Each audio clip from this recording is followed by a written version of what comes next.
Thank you to everyone who is attending and playing today. Welcome to the first Masterclass in this Reedesign Summer Masterclass series. My name is Logan Esterling, and I will be your host for these Masterclasses. Today we are very fortunate to be joined by Mary Lynch, who will be teaching today's Masterclass. Mary Lynch has been principal oboist of the Seattle Symphony Orchestra since 2014. She began her career as second oboist with the Cleveland Orchestra and has recently performed as guest principal with the Los Angeles Philharmonic, San Francisco Symphony, Chicago Symphony Orchestra, and the Norwegian Radio Orchestra.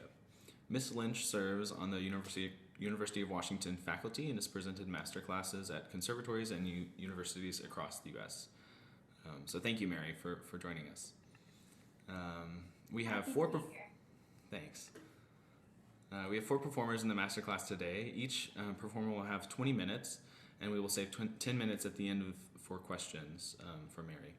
So please mute yourself until the question portion. And by the way, there will be a replay of this masterclass uploaded to our YouTube channel in the next few days.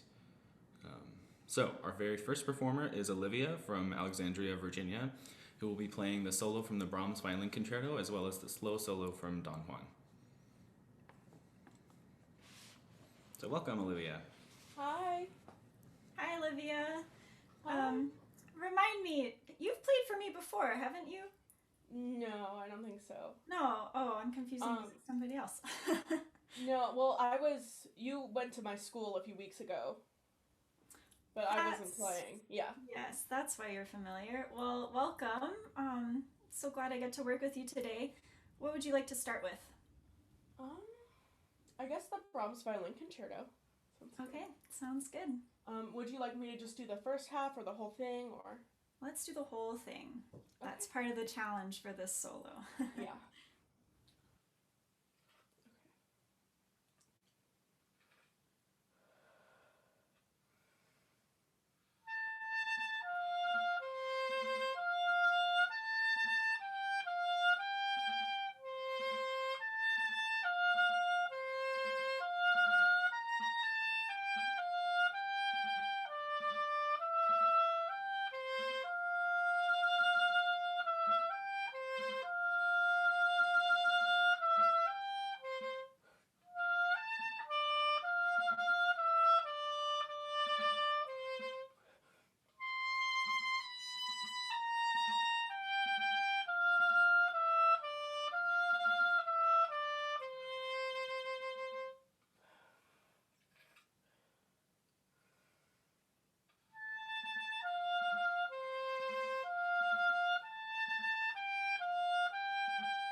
All right, nicely done.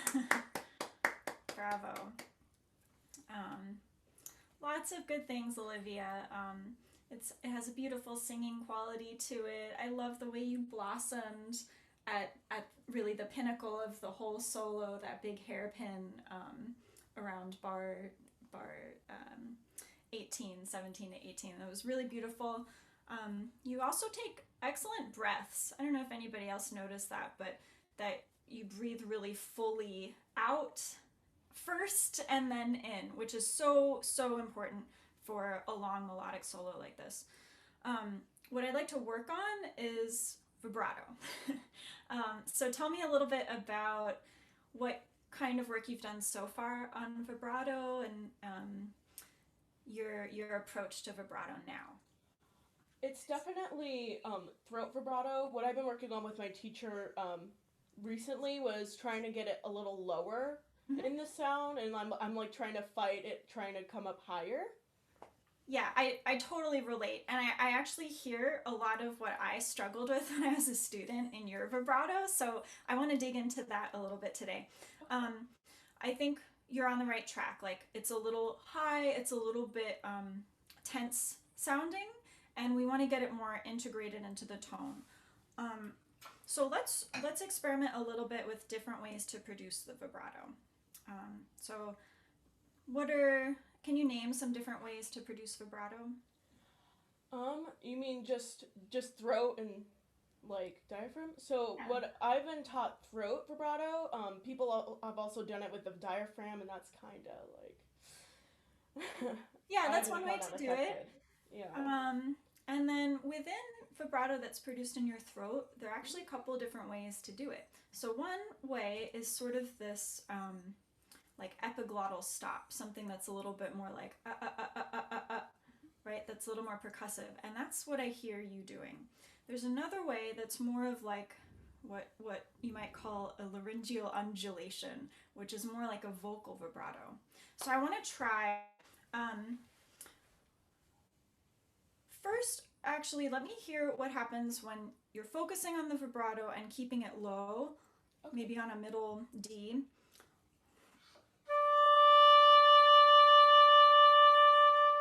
And a little bit slower. Let's just hear how that sounds. Okay.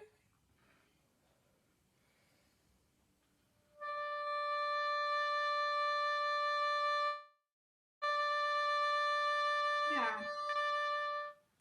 Good. So you definitely have control over the speed. That's great. So now we're going to try this laryngeal undulation. So I want you to try singing two pitches, like about a minor third. It doesn't have to sound good.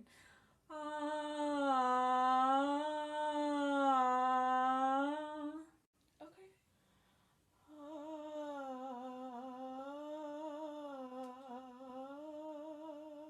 Ooh, you have a nice singing voice. Beautiful. So can you feel what that feels like in your voice to make that big minor third leap and to do it gradually? It's like lower in the throat than I was feeling it more like here, but Yeah. like when I was playing, and then it felt right here. Yeah, it's a little more relaxed. Yeah.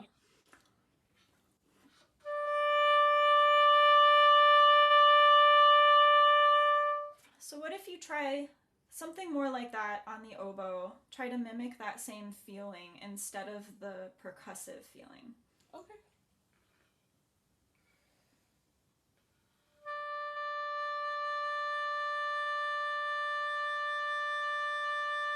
Yeah. Yes, I like that better in general. Does that feel different? It does, but it's a good different for sure. Yeah. Okay, so let's stick with this a little bit. So still on a D. I want you to try this again, but instead of forcing it on the tone, try to allow things to happen.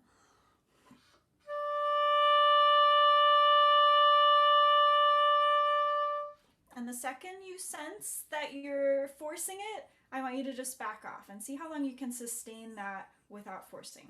Okay.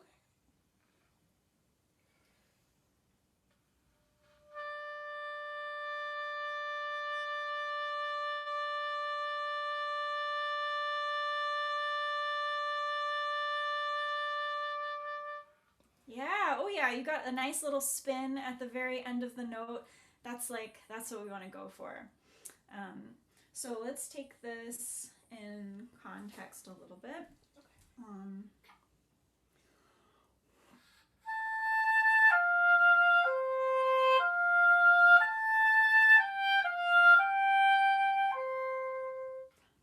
Just the first two bars. First, let me hear without vibrato at all. So just focusing on the direction of the phrase. Okay.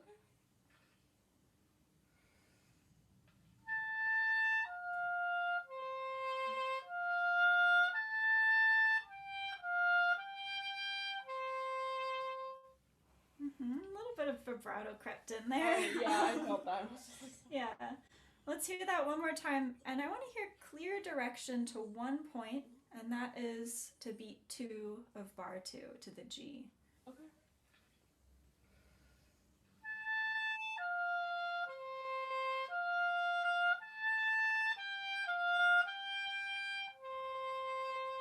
Good. Now let's take this one step further. I want you to also think about relaxing in the tone itself. In order to work on vibrato, I often have students play without vibrato because if there are problems with the vibrato, we tend to kind of use it to hide maybe things about our sound, things about our tone quality that we don't particularly like. So this gives us a clearer picture about, hey, what do I really sound like if everything is bare and laid out in the open? So I hear a similar tension in the sound. So let's try that again. No vibrato. Okay. I want you to try to play to the bottom of the sound, blow to the pitch floor.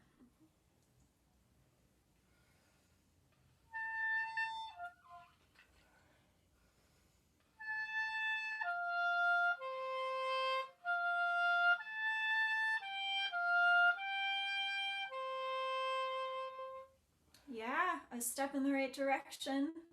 You want to try that one more time?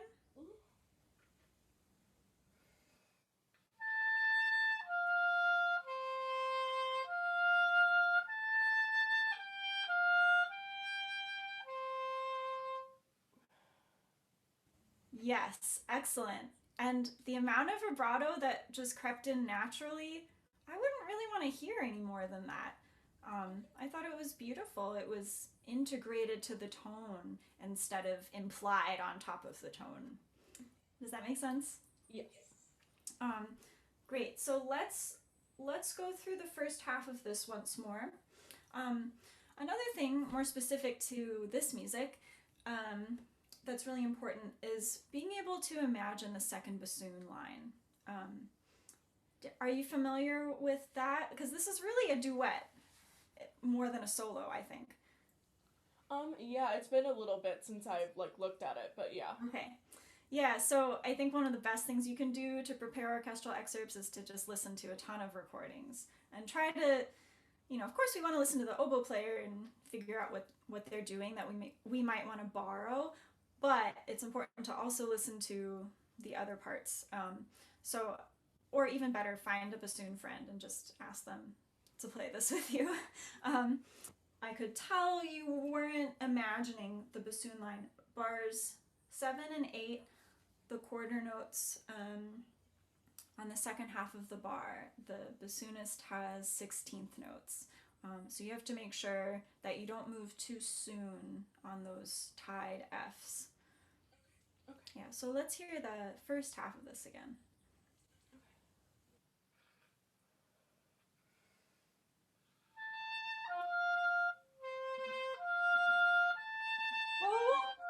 Wait. Where did that beautiful vibrato go? Okay. Let's try it again. Don't focus so much on forcing the vibrato. Remember how that felt to just sit at the bottom of the sound and let it creep in.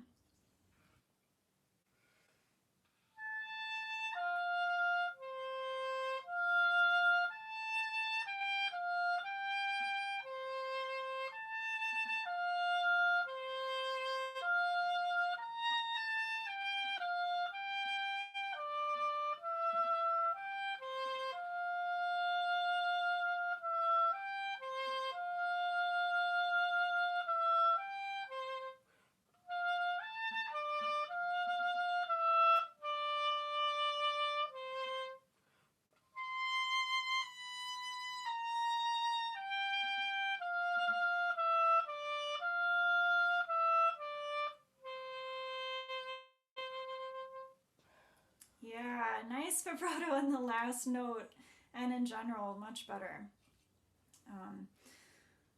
So let's see, a couple spots where I think you have actually a little bit more flexibility in the amount of time that you take is at the end of the fourth bar of the solo. that's kind of a phrase ending, but it also, of course, continues. So let the music breathe a little bit there.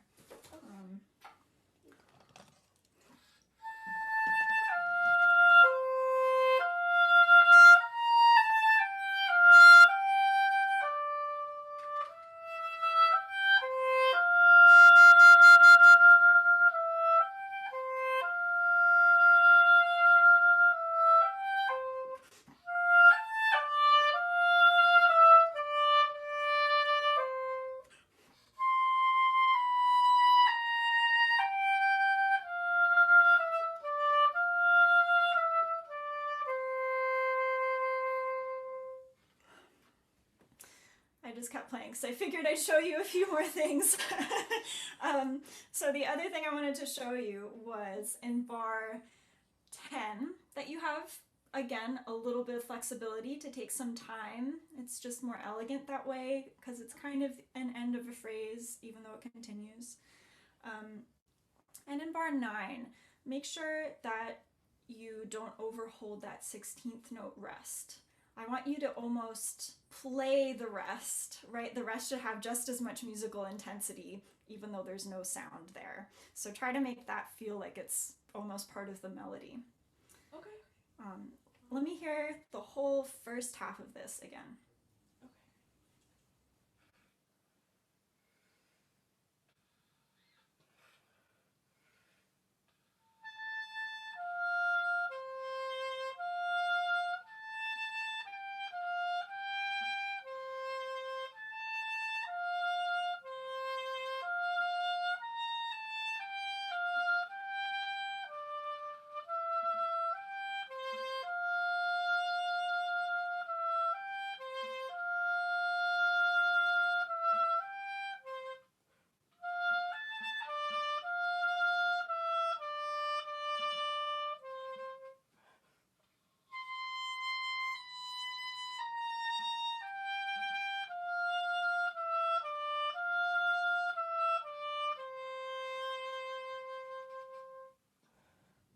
Again, nice vibrato on the last note.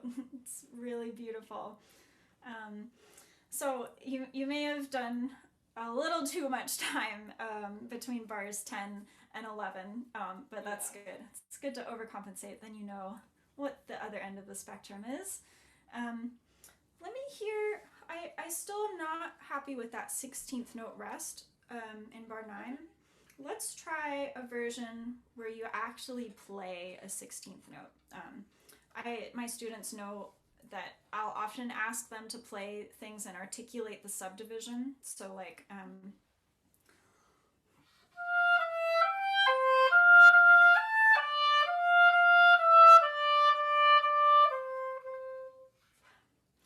so you'll articulate every 16th. And what I did is I added an F on the rest, but you can pick a different note if you like a different note.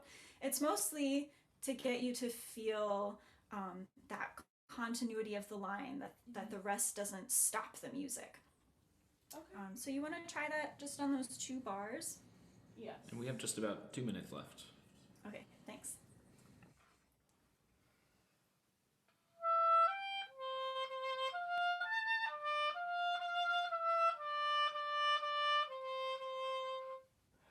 Yeah, you feel the difference there? Yes. Okay, so let's try feeling the same feeling, the same kind of direction, but as printed. Okay.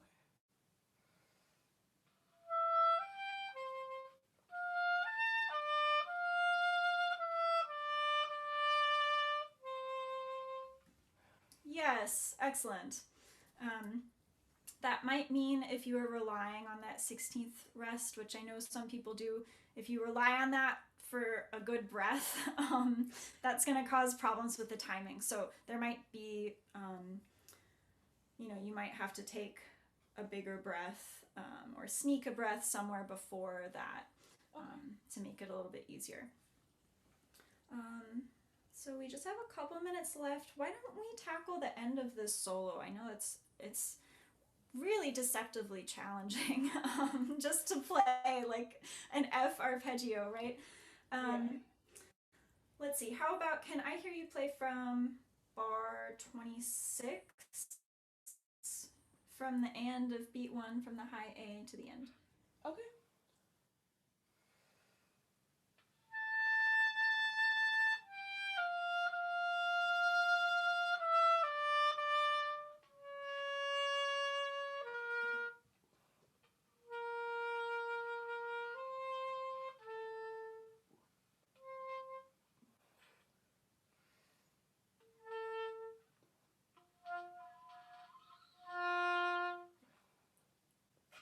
Yeah, not easy. So I think one thing that will make it easier is not diminuendoing too soon. Okay. In my part, I write a big M before that P that's written on the downbeat of bar 30, just to remind myself, like, don't shoot yourself in the foot.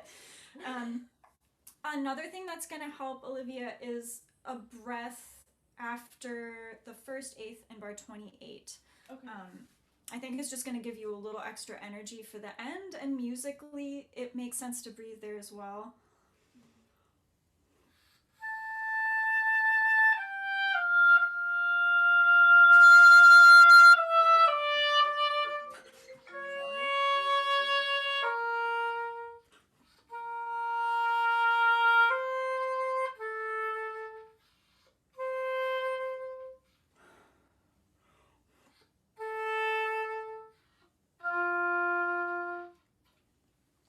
And I'll give you one last tip, and then we'll probably have to move on. The penultimate note, that A, if you give that enough outwards energy, it'll make it easier to sound like the F is softer. Even if it's a little bit louder, if we give that A kind of like an open quality and the F a resolving quality, it'll make it sound more elegant. Okay. Let's go.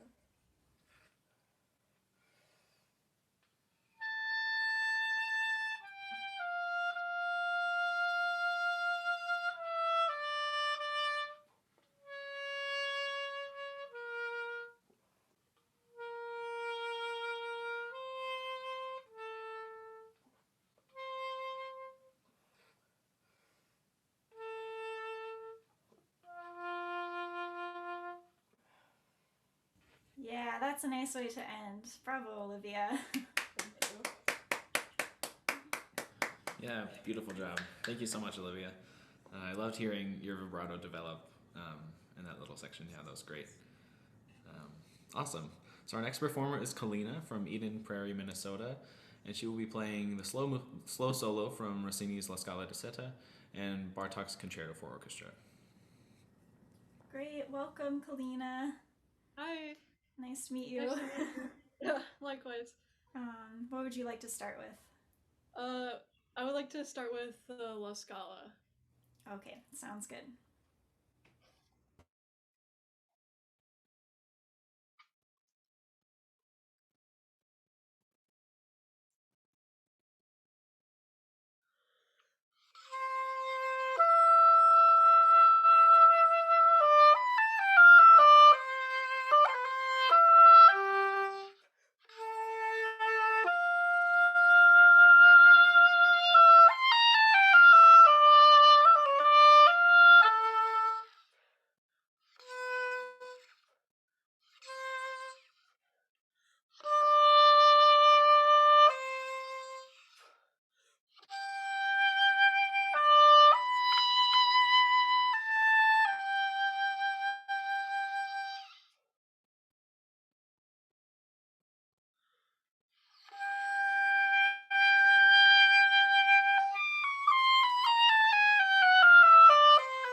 Beautiful.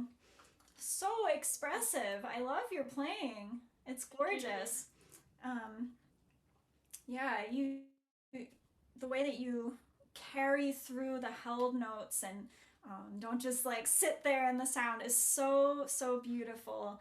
And blossoming over the tops of those scale-wise passages is just great. Thank you. So I think what we can work on, it sounds like you're having some trouble with response, like beginnings and ends of notes. Is that something that you've struggled with, like, usually, or? Sometimes. It depends on, this read isn't as responsive as I would like it to be. Yeah, of course. It all depends on the read. Are you making your own reads? Yes, I am, but typically they're not at the stage yet where I could play it in a concert. They're more of like practice reads right now, because the stability on the reads that I make is not quite there yet. They're usually really unstable. Yeah, it takes a little while to get there.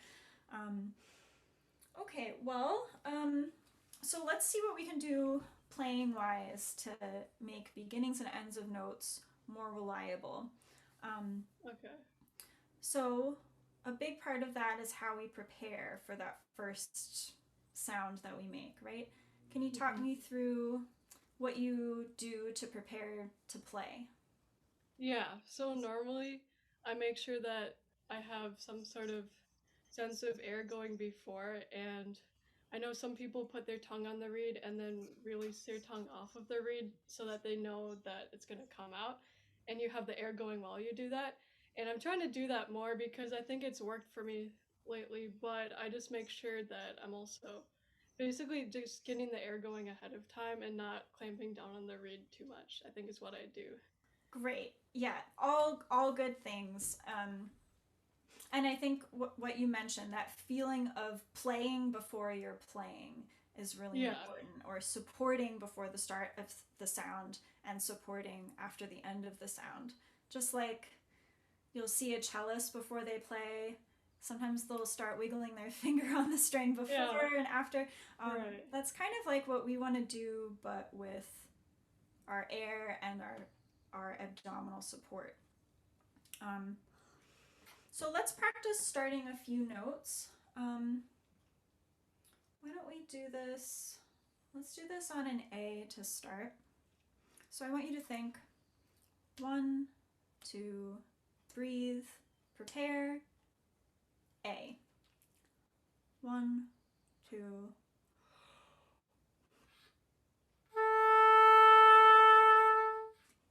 And it can be a comfortable dynamic, mezzo piano, not too soft. Okay.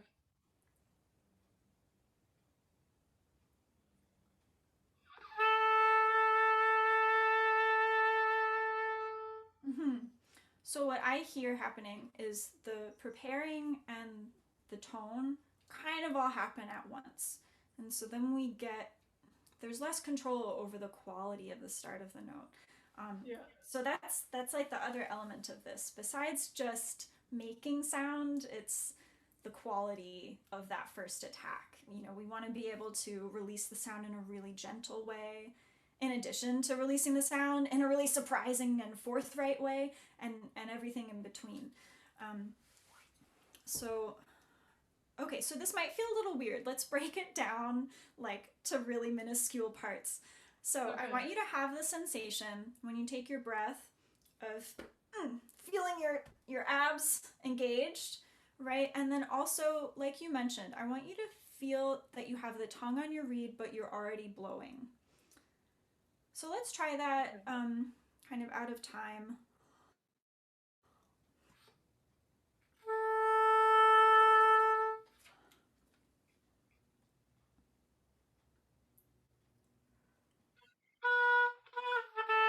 Sorry, I played a B. That's okay.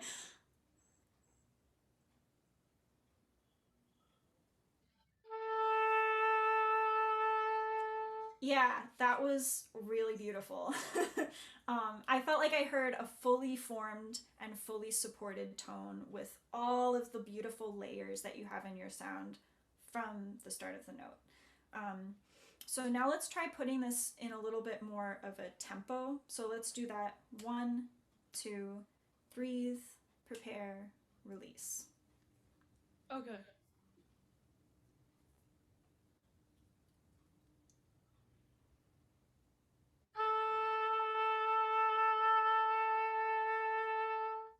Yeah, excellent.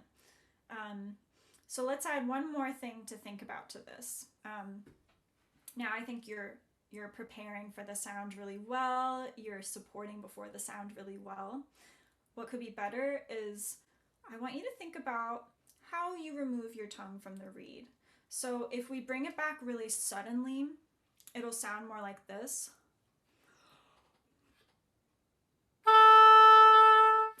Right? Like with a lot of front to the note. Yeah. If we like peel it away as slowly as possible and keep it really close to the reed, like just bring a millimeter of space between your tongue and the reed. Let's hear what that sounds like. Okay.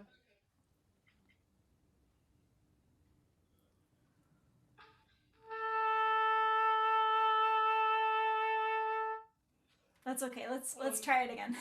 Yeah.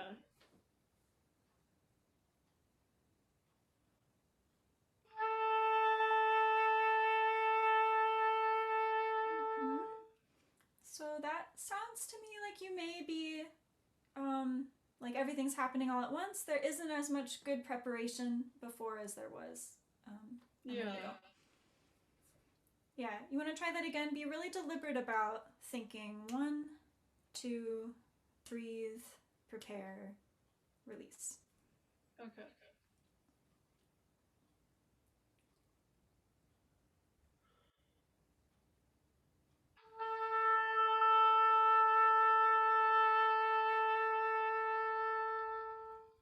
Yes. Oh, and I like the taper on that note too. Oh. Yeah, so do you feel do you feel the difference, like how just the way that we prepare for the sound and the way we play our first note actually influences so much of how we sound throughout the entire duration of our playing? Yeah. So let's start this. Why don't we start this slow solo again? And let's just play the first 4 bars. Okay.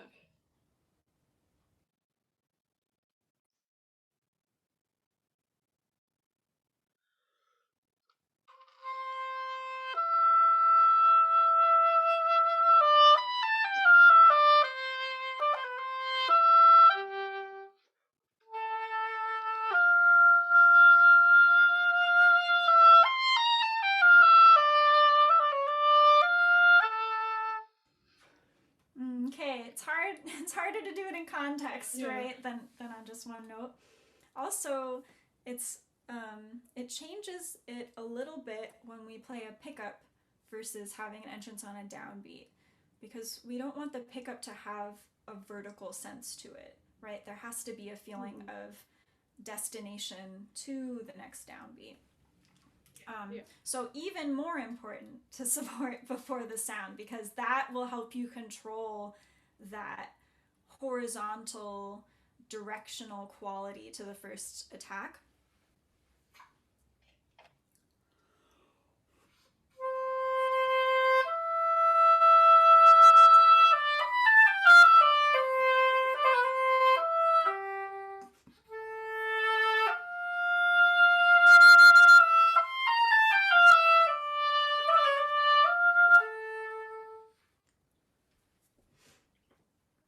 Maybe we can let's isolate just the first pickup and try that by itself first. Okay.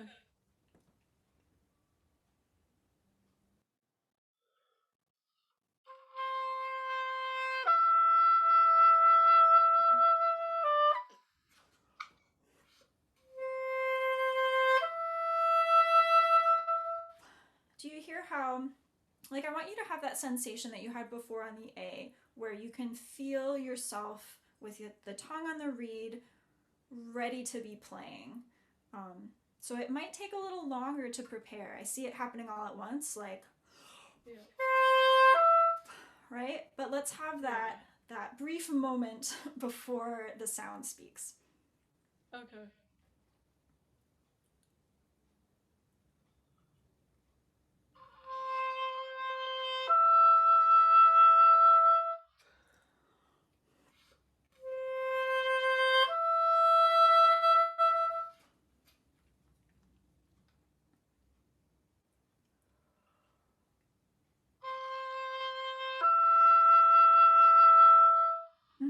Yeah, even better. Even better.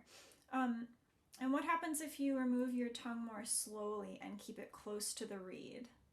Let's hear that. Oh yeah, I think it's not close enough right now.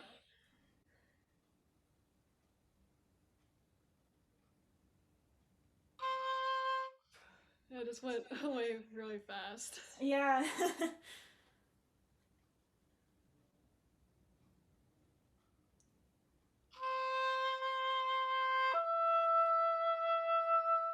Yes, that's a step in the right direction, for sure. It's surprising how, something that seems so simple is actually really, it's a difficult and very sophisticated thing to incorporate into your playing. Definitely. So let's see.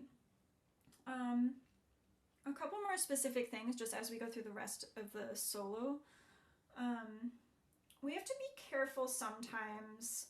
It's really tempting to take an excessive amount of time, or rubato. Sometimes we want to rush, especially on the faster notes. But this is another solo where it's really important to be able to imagine the other parts that are happening. So for instance, when we get to the first few bars sound great, easy to follow to me. Then when we get to bar 5, yum, bum ba dum ba da da da da, you want to be able to fill in the melody that the flute plays in your head. So then those rests, or your eighth notes, they just sound like they're following along, playing that same melody instead of random eighth notes. Yeah. Same thing. Do you know what the horns do?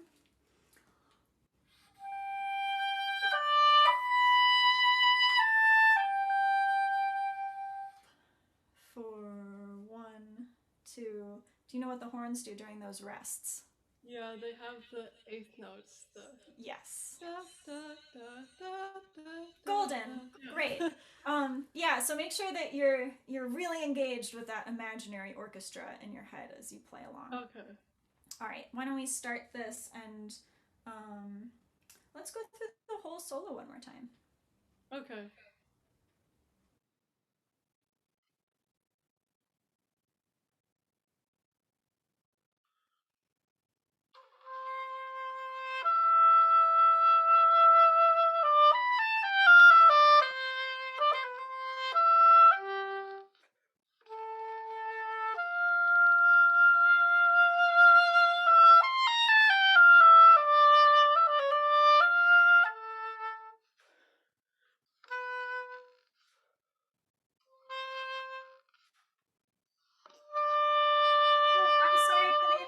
I'm sorry, Kalina. I'm going to interrupt you for a second.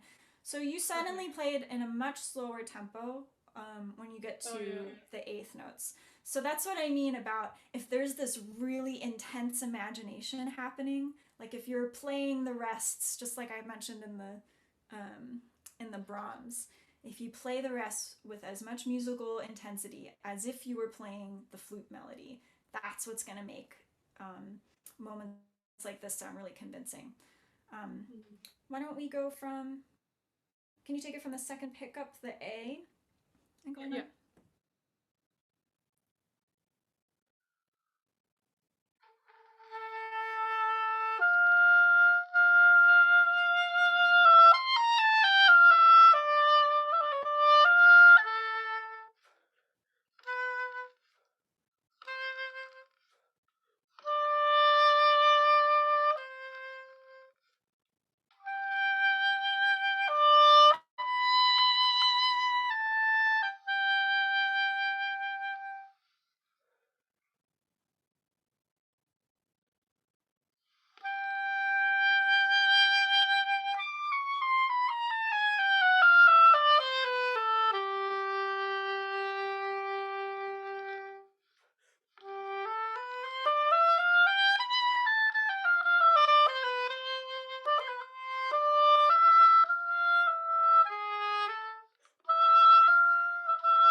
excellent.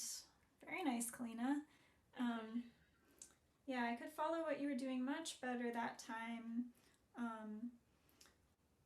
One little thing, and then it looks like, Logan, do I have another minute or so? You have about 5 more minutes. Oh, I do. Okay, great. Where was it? Oh, so 2 bars before 1, we have some musical details that I'm missing a little bit. I want to be able to tell that those accents are there and that the dots under the slurs are there just from how you play.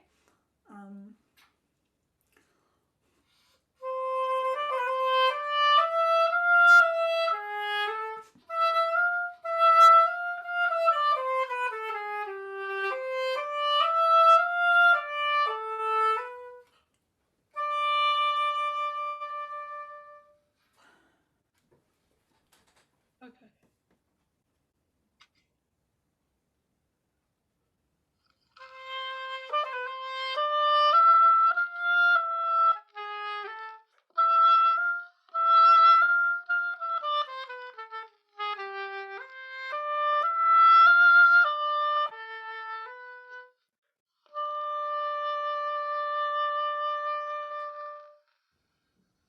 Good. Nice ending of the last note. Much better that time. Yes, and I could definitely hear the accents and I could hear the effort on the staccato notes.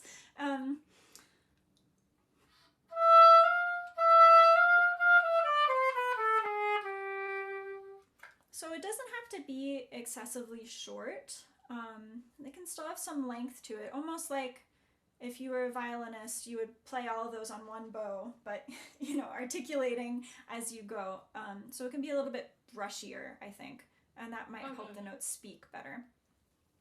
One other thing that I really like to bring out when I play this is, so we have that little breath mark on right before 1, right over the bar line. It's almost like he got lost. The music is going along, ya-da-da-dum, bum, and then he remembers where he is. But the other thing, it's not like a totally closed phrase ending, right? It's an open phrase ending on the 5 chord. So playing that D as if it's as if it's full of expectation, that when we close the note, it's sort of up in the air instead of totally resolved. Does that make sense? Yeah. This is a long-winded description. Why don't you go ahead from the bar with the accents?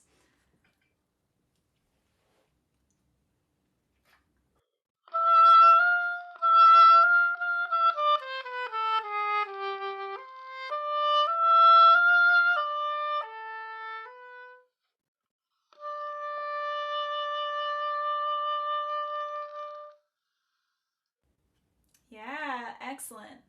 I like that a lot. And I've heard different things on the last note. This is one, I've never had the pleasure of playing this one in the context of an orchestra.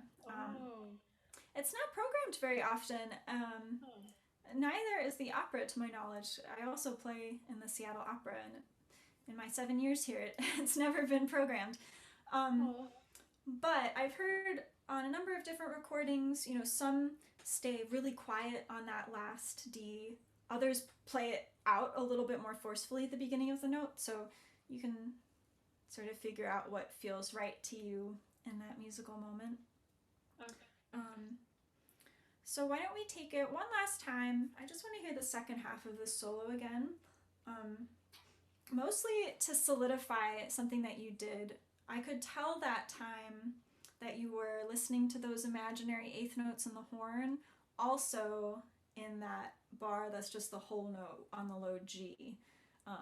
That was much better in time last time, so I want to make sure that that's solidified. Sometimes when we take a breath, we like to take a little more time than we actually can. So once more from...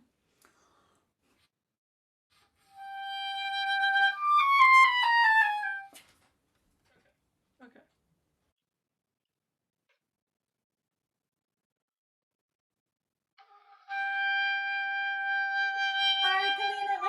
let's get a really beautiful attack. Okay.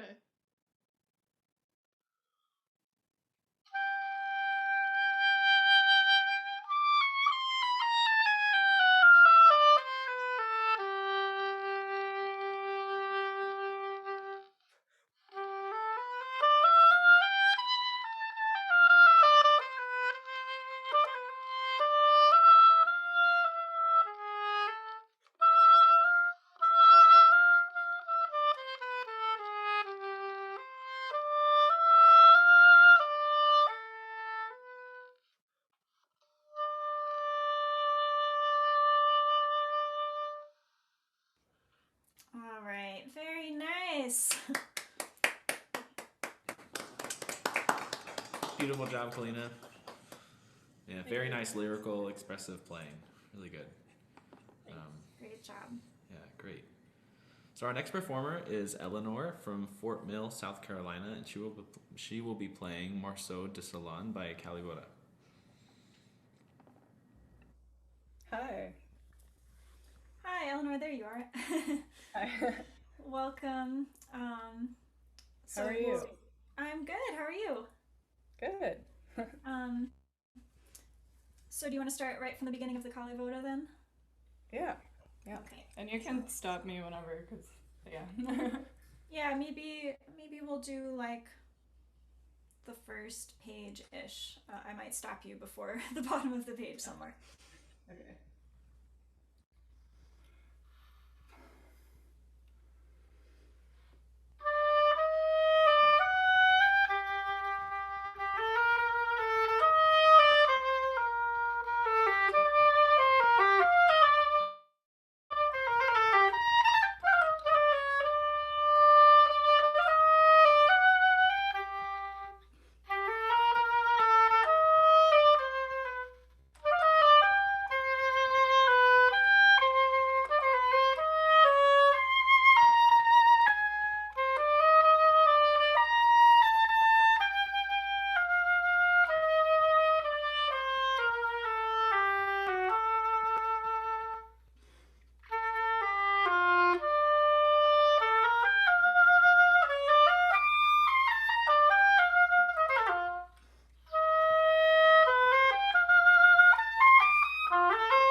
That's a great place to stop. Bravo.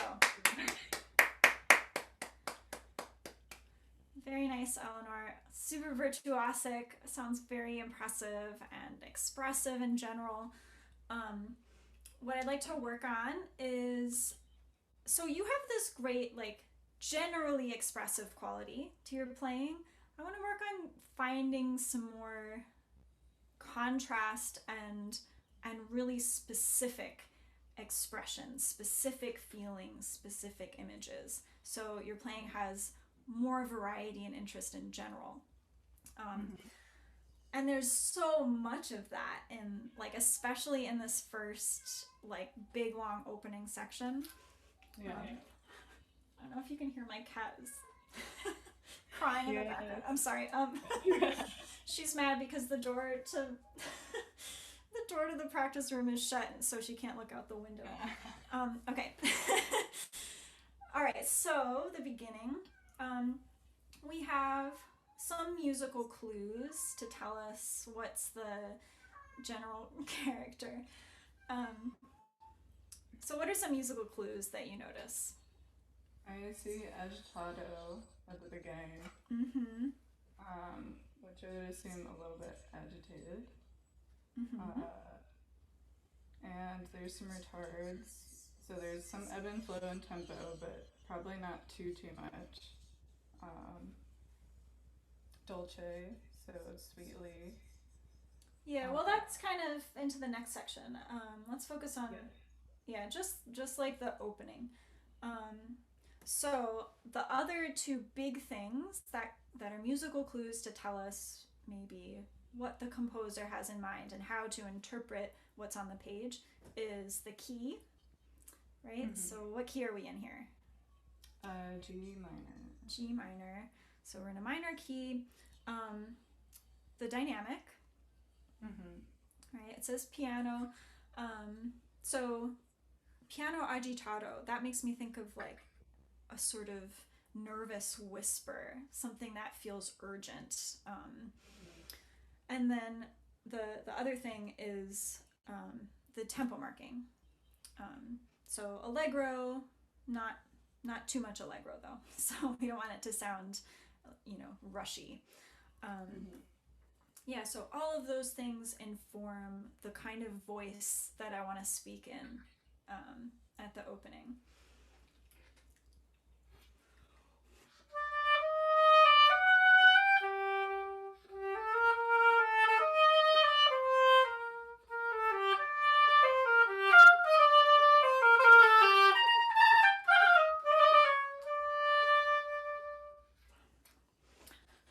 And then we have all these little details along the way, all those accents and little hairpins that he writes.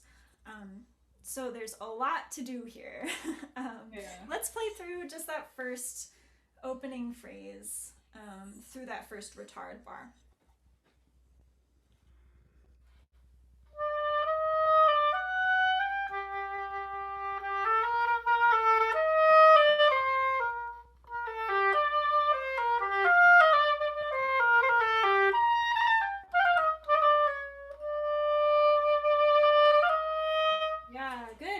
Good. Okay, so a couple of things that I think will make this a little bit more descriptive. One is I'm missing the accent on that F. So make sure that note gets a little extra love. And if you can, try to get into 2 trills. Where he has it marked. Yeah, I mean, that might be something that you can't just do that like on a dime today, but for your practicing, I think just work towards that. You want to try once more from the beginning, maybe even more of a whisper at the beginning.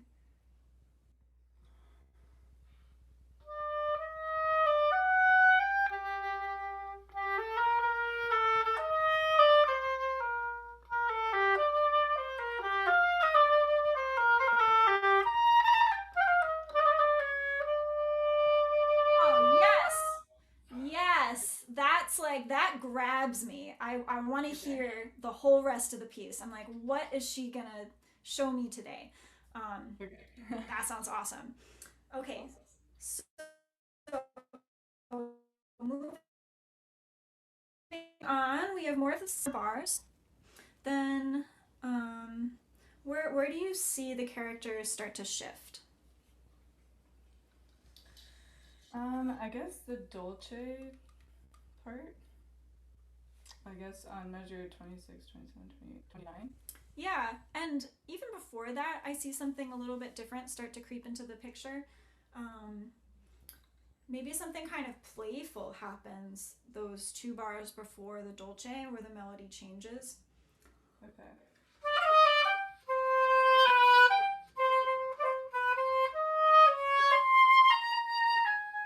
And then it changes really suddenly to something sweet, of course, on the dolce.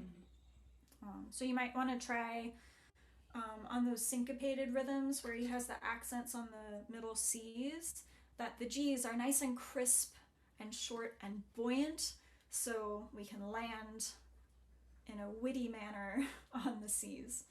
Yeah. Okay. You want to take it from, like, right from where we left off? Yeah.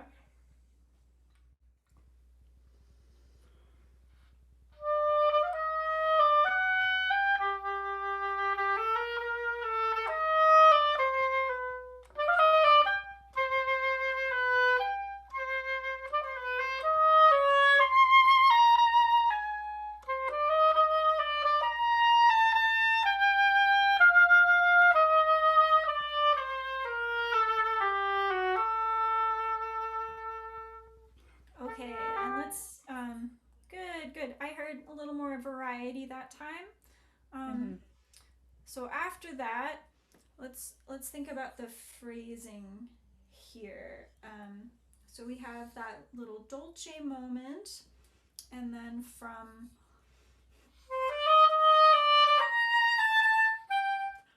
there, where do you think the phrase is going? Where's like the pinnacle? I guess the A whole note. Yeah, I would say so. Okay. So show me that really clearly. I want you to grade your dynamics to maybe not play everything that you've got when you get to the forte where it's marked, but just save enough that you can build intensity through those 2 bars. Okay. And then let's go on after that. Okay. Should I start where I first started last time? Yeah, sure. That's a good spot.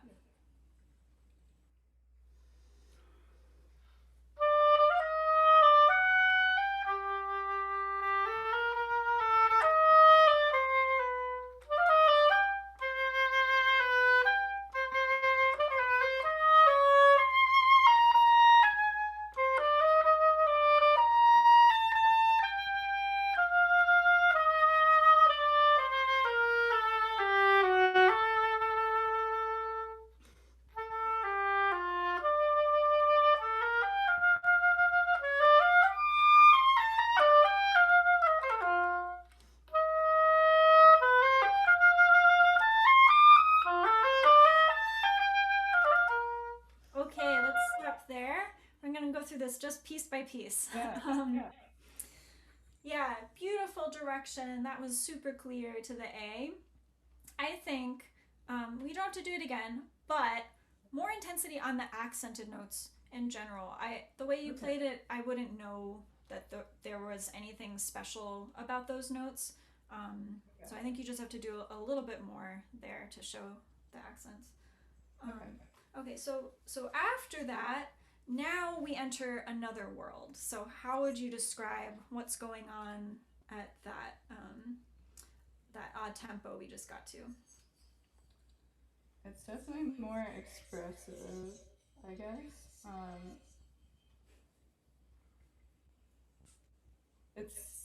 I guess I think of like a falling taper on like measure 41 and 45. There's a lot of, I don't know, like ebb and flow a little bit. I don't know. Ebb and flow. Well, so let's talk about those musical clues again. So tell me what clues you have from the music to figure out how do I interpret what's written. It builds, there's a crescendo to the F in measure 41, and it starts piano, and it kind of builds in pitch level from like the mid D to the high D 2 measures later. And then once you hit the F, you kind of fall back down, and then I think you start back probably on like a mezzo piano 42, and then you build back up again to the E flat, and then sort of fall a little bit at 45. Yeah, and then what about like big clues, like any markings right at the start of that melody, and what's the key at the start of the melody? Con expression. And key. I should have figured that out. Probably it sounds more major. Yes. Yeah, you're right. So we transition into B flat major. Okay. So with expression, and we're in a major key, and like you said, it kind of ebbs and flows. So it kind of feels like maybe we're we're happily on our way, like in the car, driving to go to the beach. That kind of feel. So I think bring something a little bit sweeter, a little bit more sunny to the tone. Maybe a little bit gentler in expression, because we're not so nervous anymore. The clouds have parted. We're just happy to be going to the beach. Mm-hmm.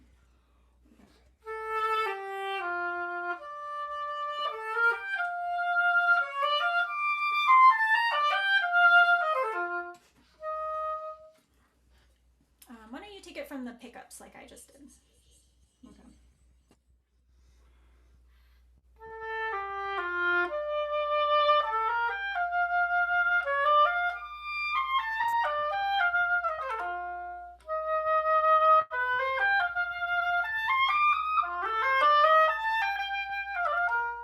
Okay, let's stick with just this much for now. I want to get something really specific from you, Eleanor, not just kind of generally pretty or generally expressive. Okay. Something that sounds like we enter a different world.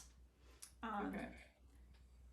So what happens if you give yourself a little bit more freedom, especially starting this section, right? Because a lot of contrasts that we show in music, like some of them are very sudden, of course, but a lot of them are about how we prepare to enter the next world. So maybe take a little bit more time with those 3 pickup notes. Be titillating. Remember, okay, people who listen to this, most of them won't have heard it before, so you want to kind of play with that moment before starting the next section. Okay.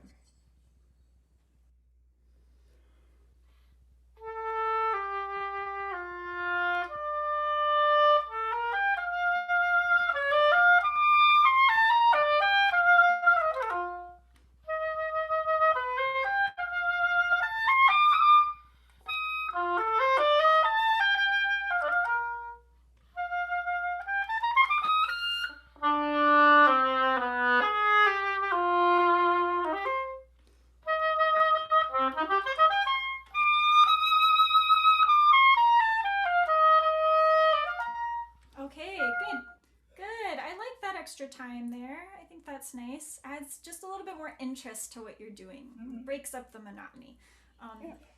So you don't have to do it again, because we're kind of we're in expressive artistic mode, and I don't want you to get too bogged down in the details, but make sure that you practice this section with a metronome. Sometimes you're a little early or a little late getting off of ties. So that's important, especially when we have, anytime that you have a rhythmic subdivision that shifts, right? So like here we have 8ths and 16th notes, making sure that the pulse stays the same no matter the subdivision. But let's go on for now. Beautiful job in the next section. I love that forte. Sounds very triumphant, and going up the scales and the low register, all those contrasts sound great. I had one suggestion. When you get to the slur 2 patterns, maybe that could be a little bit more playful, to add another character happening in the same phrase.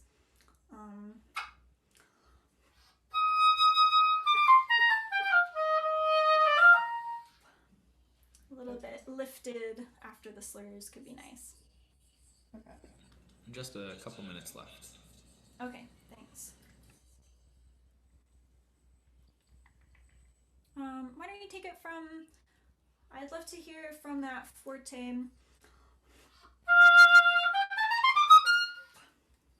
Okay.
wanted to talk a little bit about this next faster section too.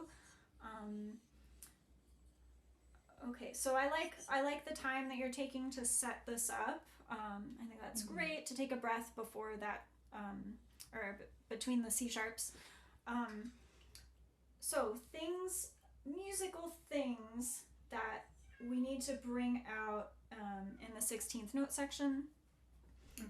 What are some details that you notice? Musical clues. I see the accents. I don't know that I'm doing them very successfully under the slur. I think we could hear those more. Yeah. I think I struggle with doing an accent under the slur because I'm afraid that my tone will like balloon a little bit. So that's something I'm working on.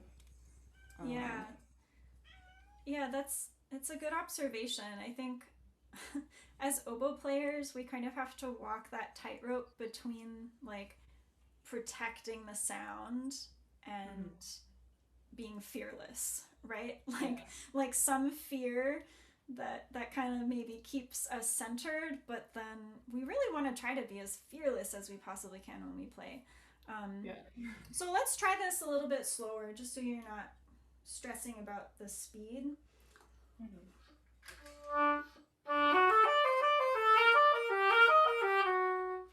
With a little extra something on the B flats.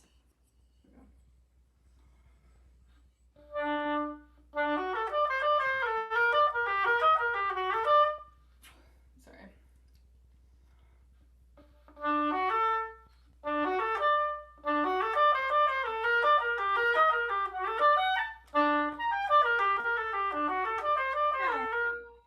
So I think we don't have time to work on this today, but I just want to talk a little bit about, like, do you have a scale practice routine?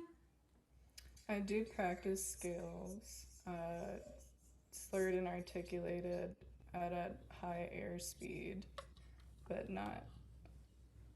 I could do more arpeggios, I guess. Yeah, well, I mean, so what I was thinking, I asked that question because I think practicing scales and having a routine, like doing something that's not necessarily the same exact thing every day, but like having 30 minutes to an hour where you're just focused on playing scales, long tones, fundamentals, is really important because one of the reasons it's important is because it shows you like areas in your playing where you might not have as much control over what you're doing, right?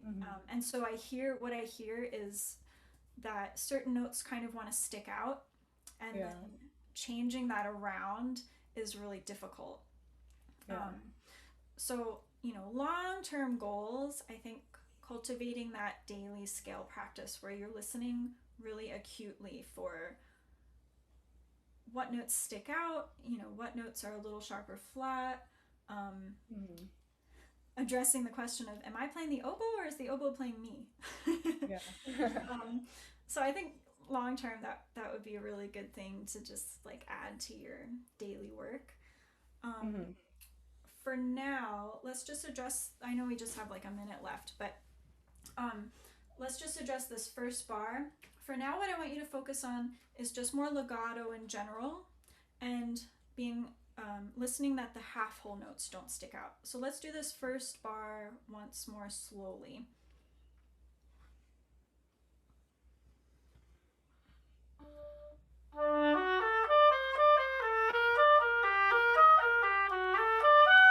Yes. Yeah, that's already much, much better. So get to the practice room. You sound great, Eleanor. It was really fun working with you. Thank you so much. Bravo. Yeah, great job, Eleanor. That was awesome. I loved hearing all those characters develop. That was great. Our final performer today is Ben Price, and they will be playing the Serenata and Cavate from Stravinsky's Pulcinella Suite. Hi, Ben. Hi. Nice to meet you. Likewise. You're not too far from me, right? Yeah, I'm just in Portland.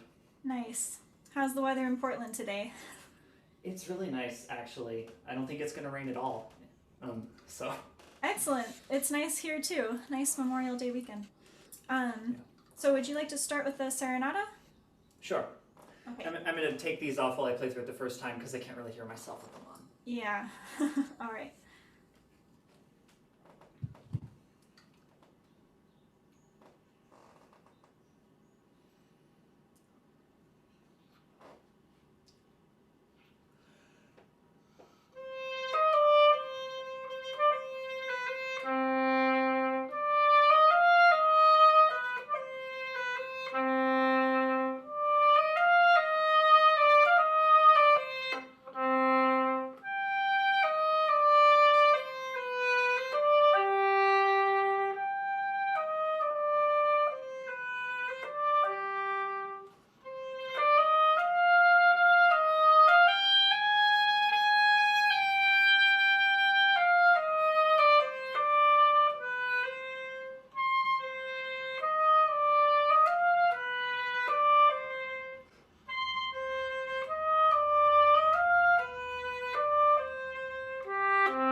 Beautiful playing.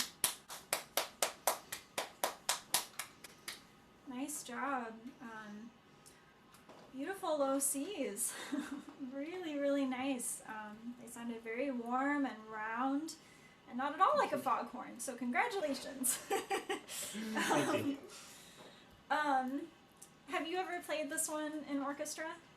No, I haven't. Okay. So, again, I'm going to be talking a bit about the context and trying to cultivate the ability to have that imaginary orchestra track playing in your head as you're playing. I was lucky that the first time I played this piece in orchestra was actually with a conductorless chamber orchestra. So I had to cue the beginning of this movement. And I think it was really good practice for me because I had to be really certain of the tempo before I started. So one orchestra thing that the next time you listen to a recording I want you to focus on is what the cellos are doing. They play a rhythm with a short eighth note on the third eighth of each group.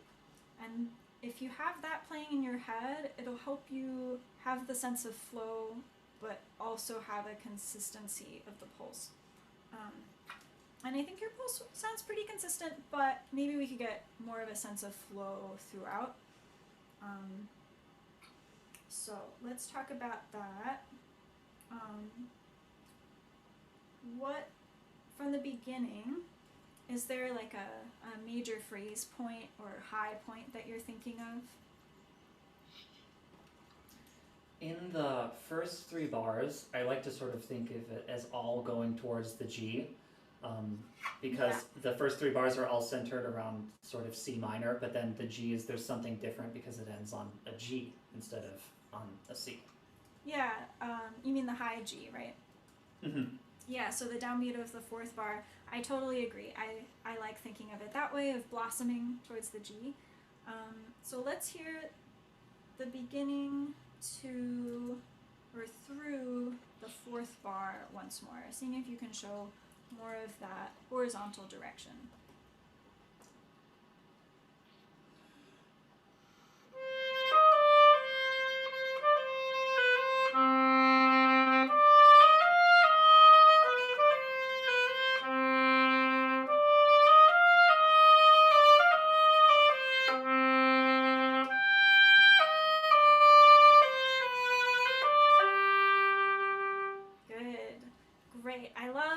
Structure, Ben, that's really clear.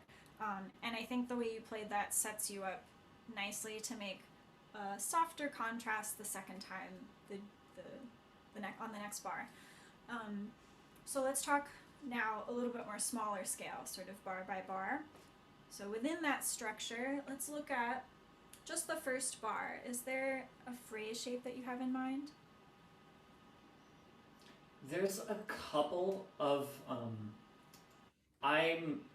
the two ideas that I have are, one is that it's sort of since it's neoclassical, it's sort of phrasing away from the downbeat.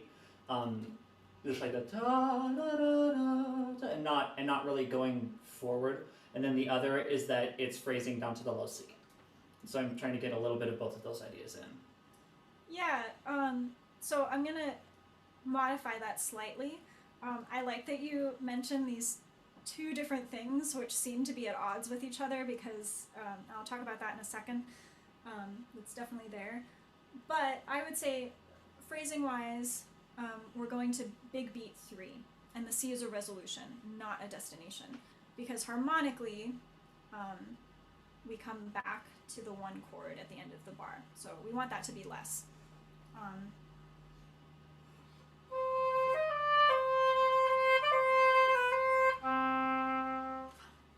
Right, so just a little bit more to beat 3 and a little bit less on beat 4.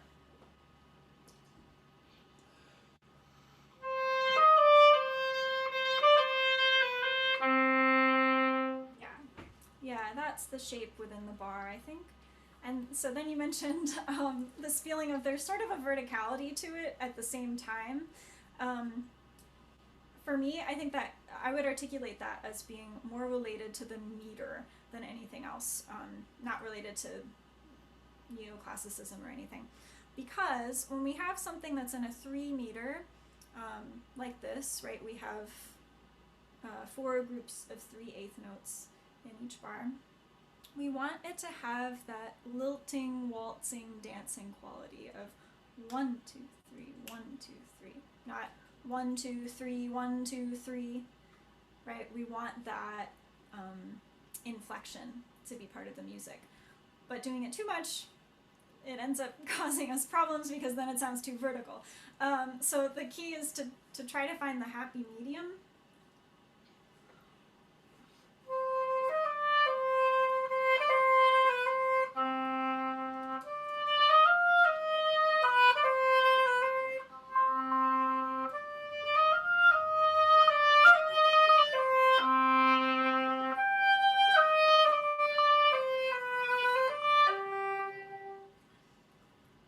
I think part of that is actually lightening a little bit, not pressing forward always with the air. So what happens if you do the same thing the first 4 bars, but try to be a little bit more dancey, a little bit lighter on each group of 3.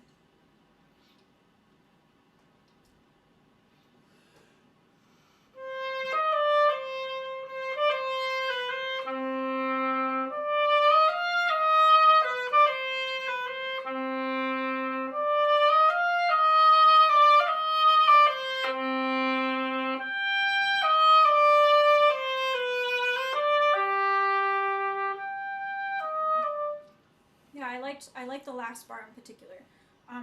So we have this yum, ba-dum, bum, ba-dum, the dotted lilting rhythm. Have you worked on this one with your teacher yet? Mm-hmm. So maybe they've talked about that this is really a stylized rhythm. We don't want it to be da ta ta dum. It's super subdivided. It's gonna sound kind of stern and not like that lilting dance feel. So maybe we can practice just that first rhythm to really get a feel for the groove of it. Yum, ba-dum, bum, ba-dum. In fact, can you say that? Like snap along or tap along and just say the rhythm. Yum, ba-dum, yum, ba-dum, yum, ba-dum, yum, ba-dum, yum. Okay, good. I'm gonna correct one thing. So, like you mentioned, this should have a little bit more on the first beat, right? And then lighter through the beat. Yum, ba-dum, bum, ba-dum, bum. Yum, ba-dum, yum, ba-dum, yum, ba-dum, yum. Yes. You feel the difference there? Yeah. Okay, let's hear just the first bar now with that kind of groove.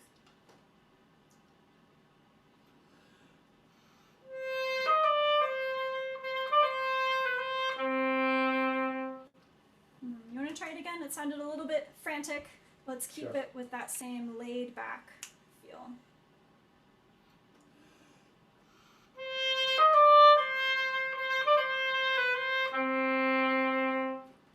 Yes, that feels really solid in the pulse, and like it's a beautiful little phrase, and I get that feeling of lilting on each group of 3.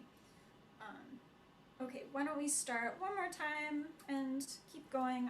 I'll probably stop you along the way somewhere. Okay.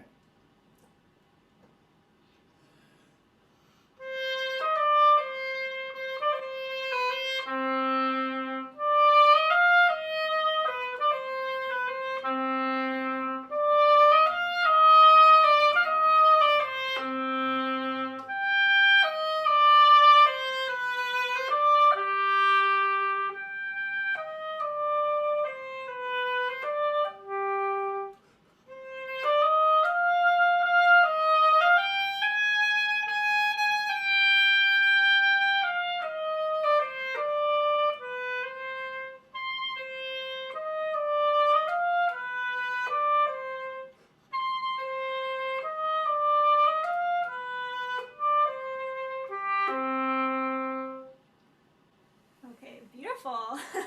I lied. I didn't stop you. Yeah, that has a much nicer groove to it.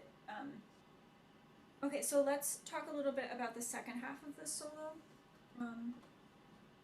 So there's one thing. It sounds like it may be missing in your part. There should be, I believe, a piano, the bar before a 10 on the high C. So.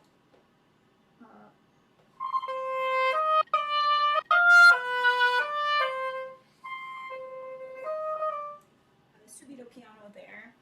Yeah.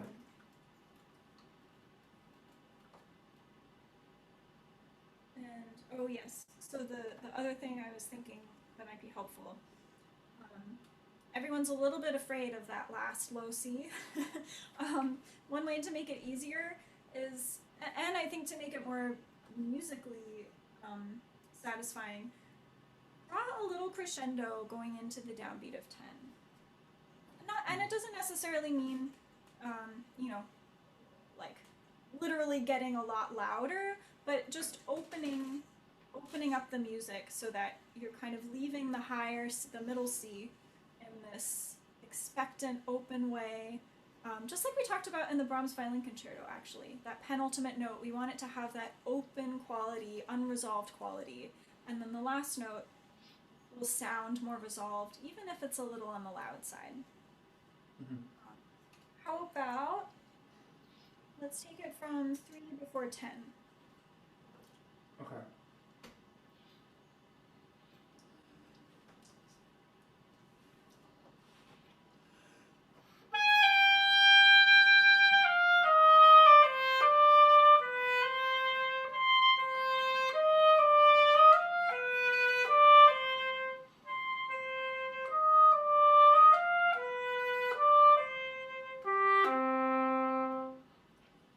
Very nice. That was beautiful. Excellent intonation that time too. Great. Thanks. Yeah, excellent. You could even blossom a little bit more going into the downbeat of 10, and I think that would be beautiful.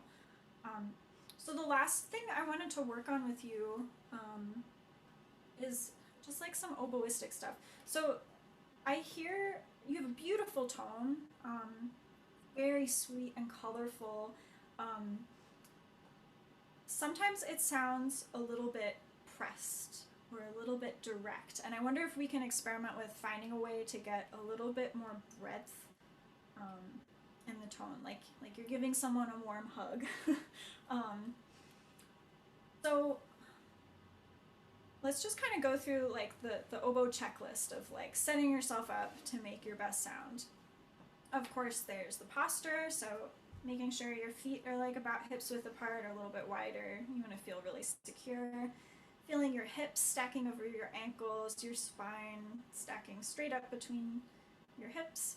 So standing really tall in your posture and feeling open in your chest. I think that's something, as oboe players, we kind of fall into this habit of closing here because the instrument's in front of us. So, just making sure you're nice and open, and bringing the oboe to you when you play instead of going forward to meet the instrument. Then there's the breathing. We want to make sure we're taking really full, deep breaths that you can feel your whole lungs expand, not just like up here. That's kind of shallow. That's nice and deep. I can feel my back expand when I breathe that way. So let's start with that. Why don't we do a middle C?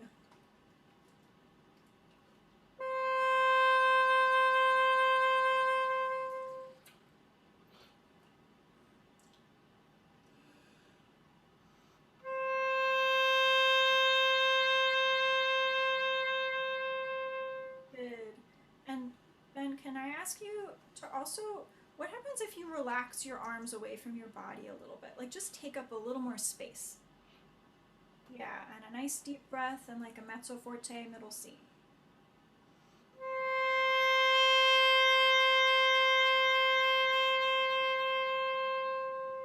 Yeah, and what happens if I want you to think about the tone originating from the air and being supported by your abs, by your the lower, bigger muscles in your body, instead of being controlled by your embouchure.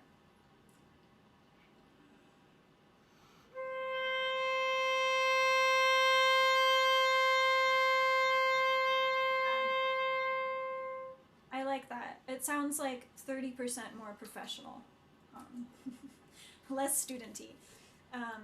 Okay, so then where I heard it most, where I heard that kind of pointed quality to the sound, was the bar after 9.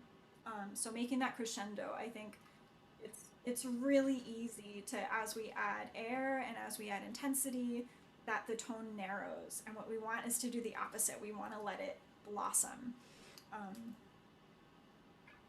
So what you just did, like relying more on your support and the quality of the air you're putting through the oboe, that's what's going to let the tone blossom.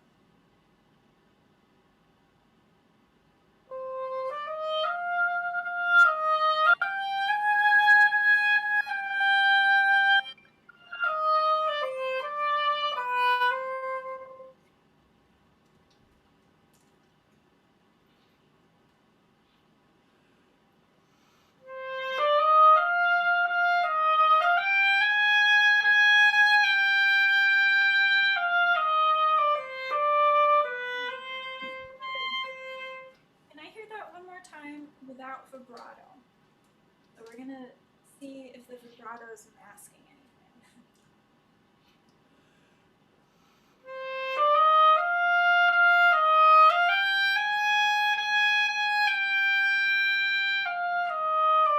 Good.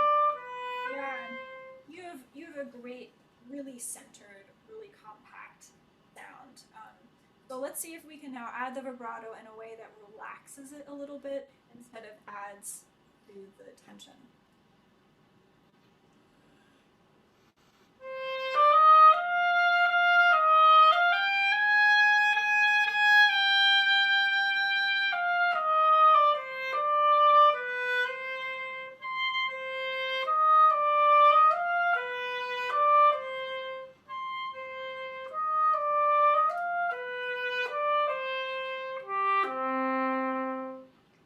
Is golden. That is so beautiful. Thank you.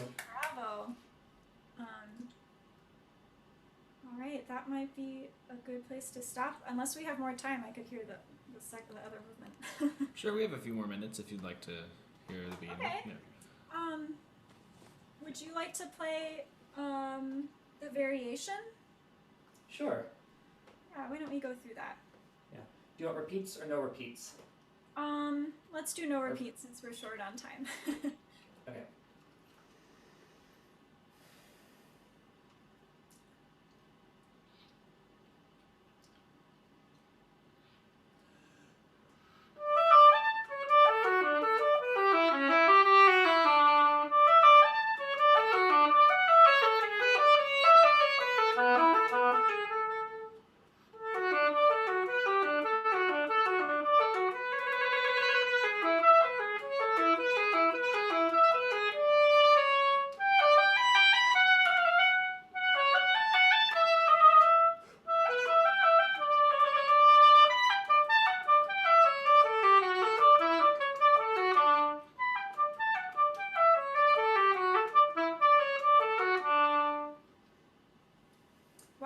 is just excellent. Bravo. Thank you. You know, one thing that I often hear students struggle with is just getting the tempo and having that stay consistent the entire time. And you just nailed that. That was great. Thank you. So I'm going to share just a few of my own musical ideas. One, though, for sure, a little retard at the end is traditional, even though it's not printed. So I think just relaxing a little bit on the final arpeggio.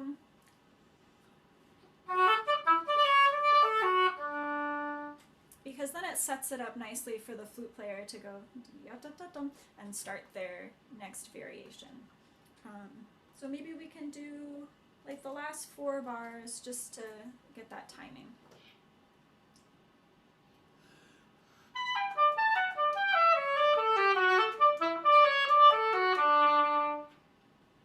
Even a little bit more relaxation. So if you imagine what happens on the second half of the bar is the flute player has 16th note pickups. So we want to relax it enough so that the 16th note tempo isn't like, you know, really speedy. It should be a little on the more gentle side.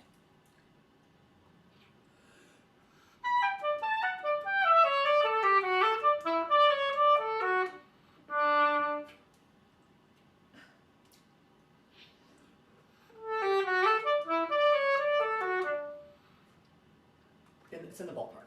It's in the ballpark, yeah. I think it will really come clear when maybe you can get together with a flute player friend and just practice the transition between this solo and their solo. And I think you'll both find a nice timing that you'll be able to recall when you play it by yourself. Let's see, so excellent job with the trills. From 78, so when we have these triplets that repeat, it gets a little bit vertical. I think it could have more of a sense of flow towards bar 4.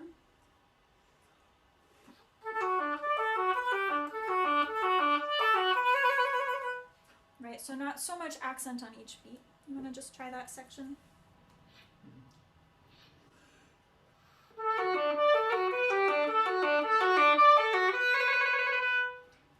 Good, yeah, especially the last one, just like you did, direction over the bar line.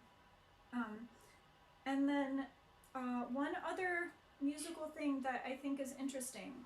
In the beginning, let's see, so what I like to bring out, actually maybe I should just play it once, although my reed's a little oversoaked.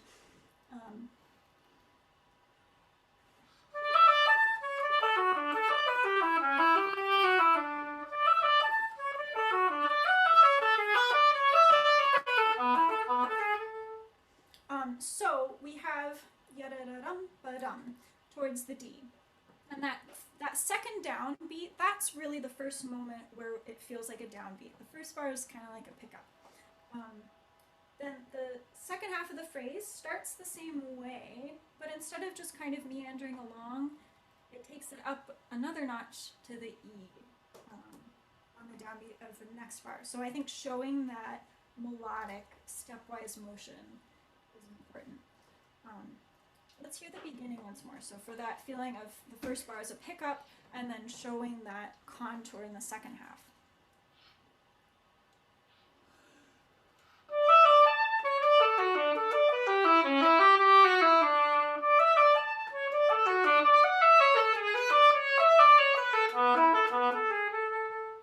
Yeah, great. Very nice. You're so quick. Thank you. Excellent playing. I'm trying to remember. I feel like there was something else. Oh, yes. At the very, very beginning, whenever we play an excerpt that's a little on the faster side, it's easy to forget to take that nice, deep, slow breath, slow, low breath that helps us play with the most rounded and round and warm sound. So I heard the tension creep back into your sound a little bit at the start. So let's have you do just the first half one last time, starting with your best breath and your best posture.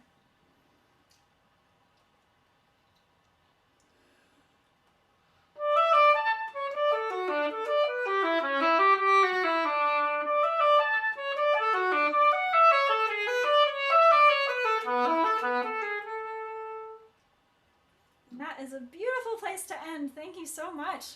Thank you. Yes, beautiful job, Ben. Thank you. Awesome, yeah, great command over the instrument. That is just great. Well, we'd like to go ahead and open the floor for questions. So if you want to come off of mute and ask your question, feel free.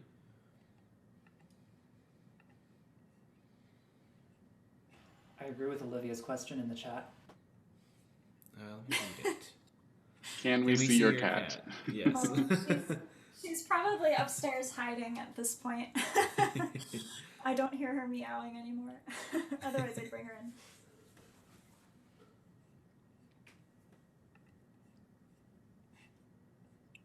Can you? Oh, sorry. Go ahead. Can you Yeah.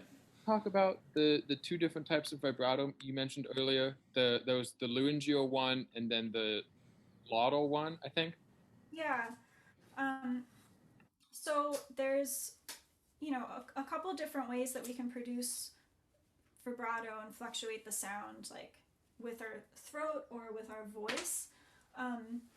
And so if you sort of do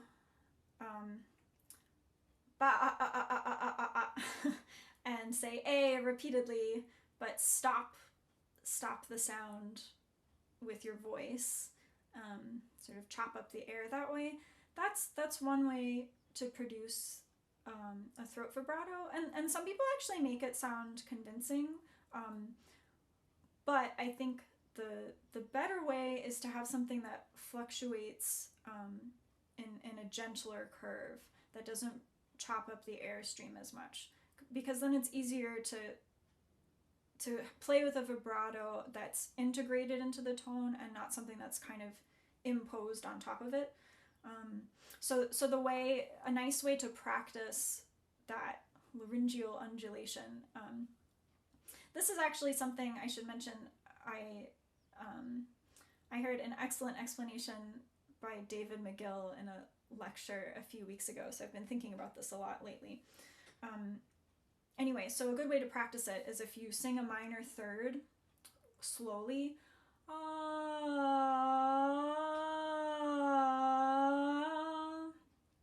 and then you can try speeding that up.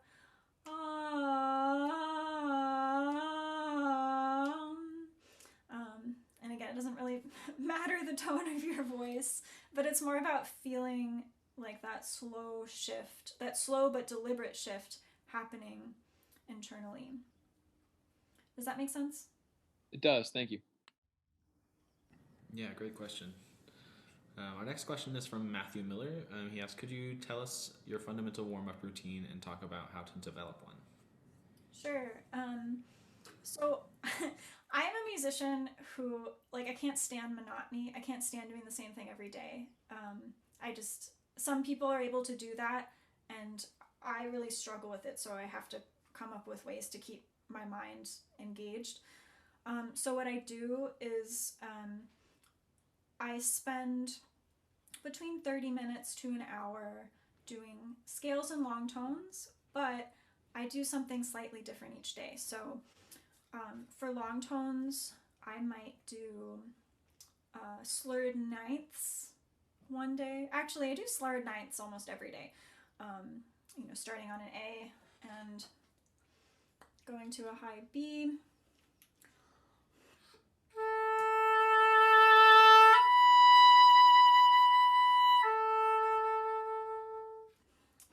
But much slower, and then I go through every note of the instrument. Then some days I'll do an articulated long tone, but I don't do that every day. Some days I do just a standard long tone, slurring to a low D at the end.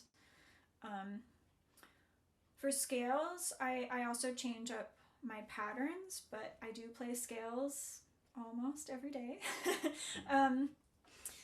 So, some days I might just do my standard go-to, which is I put the tuner on a B flat, start, and I play a B flat major scale, B flat minor scale, B flat major scale in thirds, B flat minor scale in thirds, move the tuner to a B natural, and repeat. And I go all the way up the instrument. The way I change it up in that routine is sometimes I'll start on the B flat, other times I'll start at the top of the instrument, just because it does change. Like when you play in the low register when you're tired. It's different, so it's nice to do something a little bit different. Other days I'll do the Vademecum. I'll just play through the first 2 pages of the Vademecum instead of doing scales. Or I have some articulation exercises that sometimes I do instead of my standard scale practice. So I think routine is important, like having the time and mental dedication, like dedicating time to focus on specific aspects of your playing every day is really important, but repeating the exact same scale patterns is not that important to me. I'd rather do something that keeps me mentally engaged every day. So I think when you're thinking about how to develop one for yourself, the things I just mentioned, having some kind of long tone routine, some kind of scale routine is a good place to start, and then figuring out what are the different areas of your playing that you want to grow. If it's vibrato, do a lot of long tones. If it's articulation, do a lot of articulation, and kind of craft something for yourself like that. Great. Another question. Besides the posture and breath, what are other ways you make the tone less straight but more like warm hugs? Having a good read helps.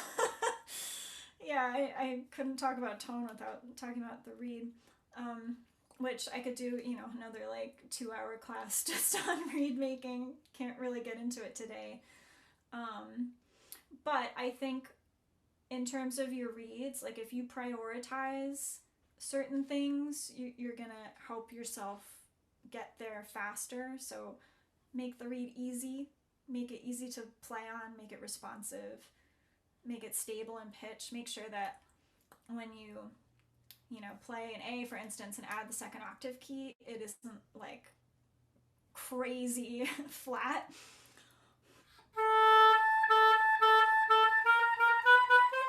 That's a pretty important test for me. Other things, so I'll also mention, I'm actually surprised I didn't talk about it today. I feel like I talk about this in almost every masterclass I teach, and that's focusing the air. And I like to play around with different syllables. So you can try, the tabby-toe syllable is tu, T-U with an umlaut. And if you say that, not tu, because it puts your tongue in a different position, but tu, you'll feel how forward your tongue is in your mouth and how close it is to the roof of your mouth. So it acts as kind of if you can imagine, here's the reed and your tongue is up here, it'll funnel the air towards the reed, instead of if we go ta, we'll smack the reed with air shaped like this instead of air that's designed to move through the oboe. So saying tu, or if that's a little inaccessible, tur is a really good alternative. That usually helps a lot of people that I've worked with. Great.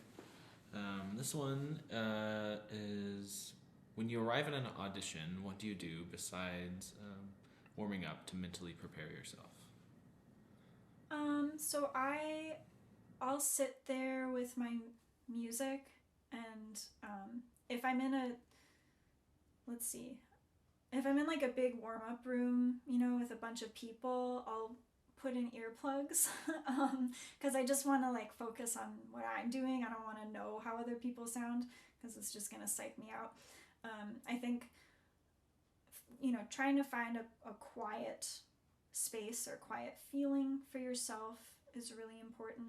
And then I'll mentally go through the music, and I'll just imagine vividly how I want to sound, how it's going to feel to play each excerpt, how it's going to feel to walk out on stage. I also do a few power poses, with my arms way out, or like this, just to kind of feel good and calm.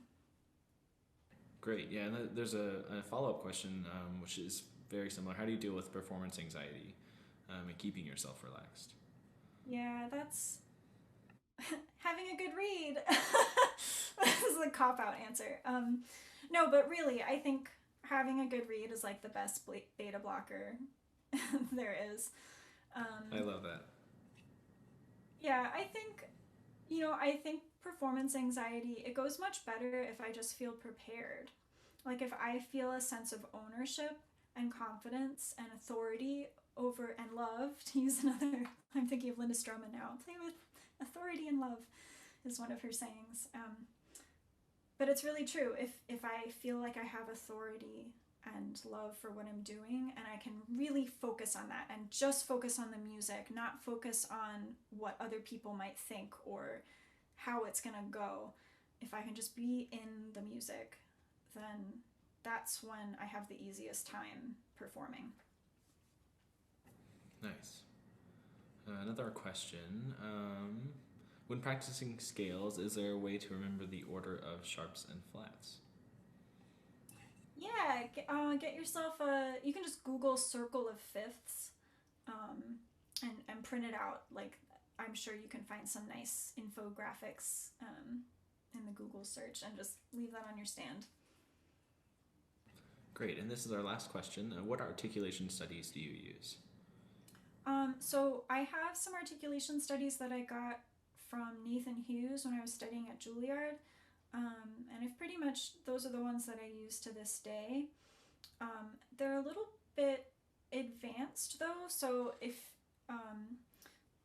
I also like when I'm working with students, I also like just practicing putting your metronome on, like say 60 or something.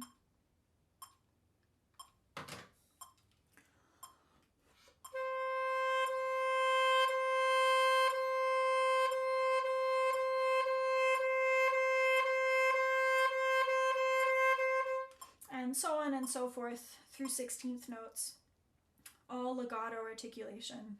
I think that is a really simple and effective exercise if you're trying to work on both speed but also quality of articulation.